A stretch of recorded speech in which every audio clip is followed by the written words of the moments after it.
आपका अपना YouTube channel classes के यहाँ पे स्वागत है, आपका मिलता है। चलिए आज हम कक्षा 8वीं का अध्याय 6 सांख्यिकी में प्रश्नावली 6.1 का प्रश्न क्रमांकों को हल करके बताएंगे। इससे पहले आपको जैसे पहला बताया था दूसरा बताएंगे। 50 प्रश्न क्रमांक 50 से 70 तक की सम संख्याओं का माध्य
ज्ञात कीजिए।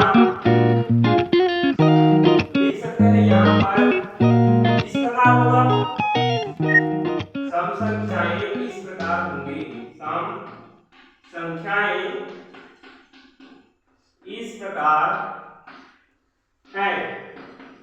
सम संख्याएं इस प्रकार है लिखेंगे।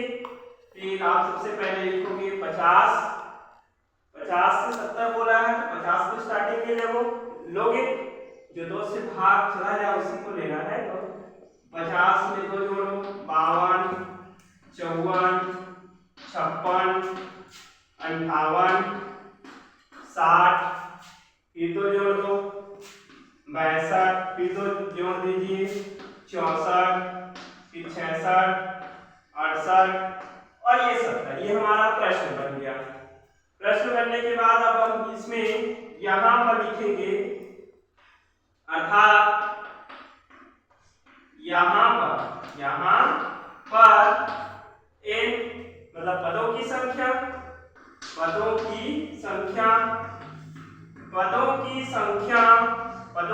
को n से दर्शाते हैं, मतलब होता है नंबर।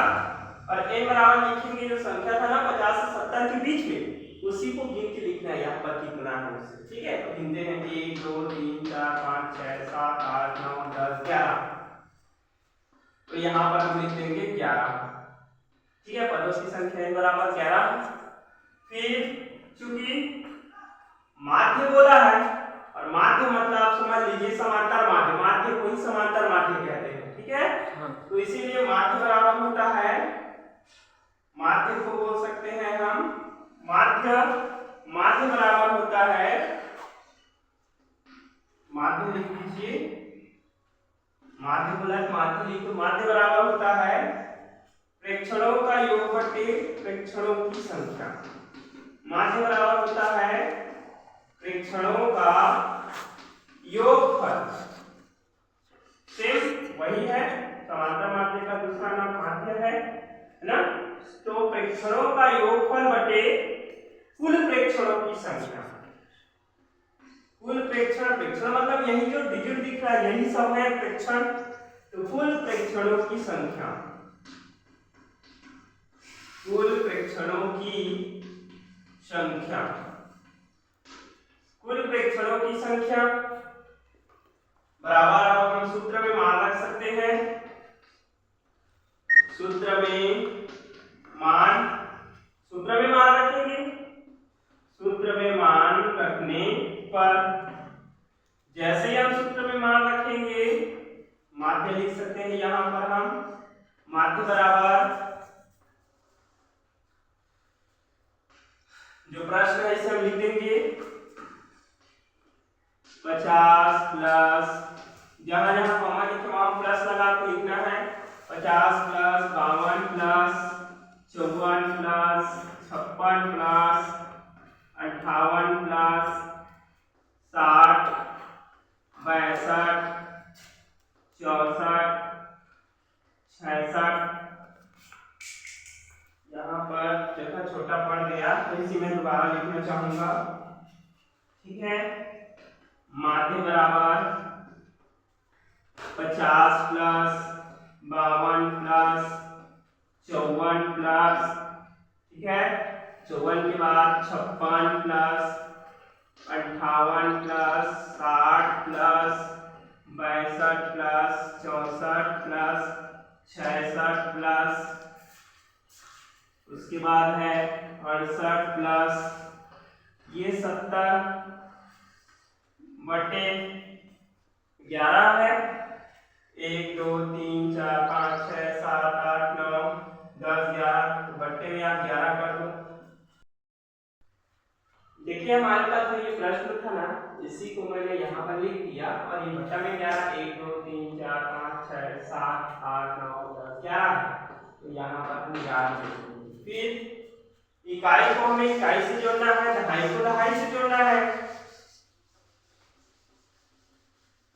देखिए कैसे जोड़ते हैं।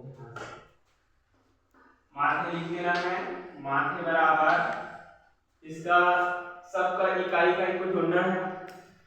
0 में 8 जोड़ो 8 6 14 8 6 14 4 18 2 20 20 में 0 जोड़ो 20 ही होगा। 20 8 28 28 और 6 34 34 और 4 38 और 2 40 में शून्य जोड़ दो 40 है ना।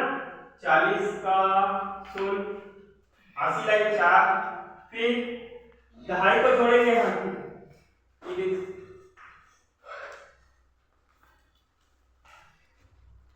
7 7 6 13 6 19 19 6 25 25 6 31 और 6 37 और 5 37 5 42 42 और 5 42 5 47 47 5 52 52 और 5 57 57 और 5 62 57 और 5 62 62 और 4 होता है 66।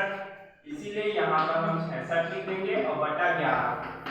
ठीक है, अब इसे हम कटाएंगे तो माध्य बराबर लिख सकते हैं। यहाँ पर माध्य बराबर 660/11 11 से कटा दें। 11 एकम 11 और 11 छक्के 66 11 शून्य शून्य होगा। तो माध्य बराबर 60/1 अर्थात माध्य बराबर हो जाएगा 60। अतः आंकड़े का समांतर माध्य कहो या माध्य, अतः आंकड़े का माध्य, अतः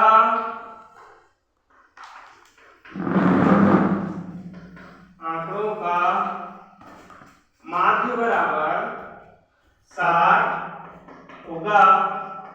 ये हमारा आंसर है।